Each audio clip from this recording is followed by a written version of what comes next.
ہم کریں گے ہر مظلوم کی حمایت۔ بسم اللہ الرحمن الرحیم، السلام علیکم، میں ہوں حرین فاطمہ اور آپ دیکھ رہے ہیں حمایتی نیوز HD چینل۔ نظر ڈالتے ہیں آج کی اہم خبروں پر۔ ملیر میں تجاوزات اور غیر قانونی پارکنگ کے خلاف کارروائیوں کا سلسلہ جاری۔ اسسٹنٹ کمشنر بن قاسم میں نیشنل ہائی وے پہ قائم غیر قانونی انکروچمنٹ پہ تابڑ توڑ کارروائی۔ عوام کے لیے وبال جان بننے والے بند اور تنگ راستوں کو ناجائز تجاوزات سے خالی کروائیں گے۔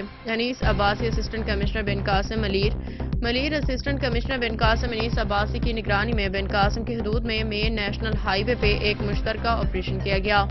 آپریشن شاہ ٹاؤن اسٹیل ٹاؤن نصیر آباد موڑ سے گزرتی قومی شاہراہ پہ قائم غیر قانونی تجاوزات کے خلاف کیا گیا، جبکہ آپریشن میں ضلعی پولیس، ٹریفک پولیس، TMC گڈاب کی ٹیموں نے حصہ لیا، جس میں ہائی وے کے کنارے قائم غیر قانونی ہوٹل، مزدہ اسٹینڈ، غیر قانونی ٹیکسی اسٹینڈ کو مکمل طور پہ ختم کر دیا گیا۔ اس کے علاوہ رکشوں کی چیکنگ کی گئی اور قواعد کی خلاف ورزی پہ متعلقہ ٹریفک SO نے جرمانے بھی عائد کیے۔ آپریشن کی تفصیلات بتاتے ہوئے اسسٹنٹ کمشنر انیس عباسی کا کہنا تھا کہ ابھی تو آغاز ہوا ہے، ان آپریشنز کے تسلسل کے ساتھ جاری رہنا ہے۔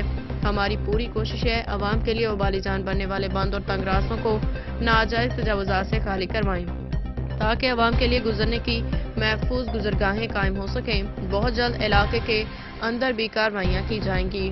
اب تک کے لیے اتنا ہی۔ مزید خبروں اور اپڈیٹس کے لیے دیکھتے رہیں حمایتی نیوز HD چینل۔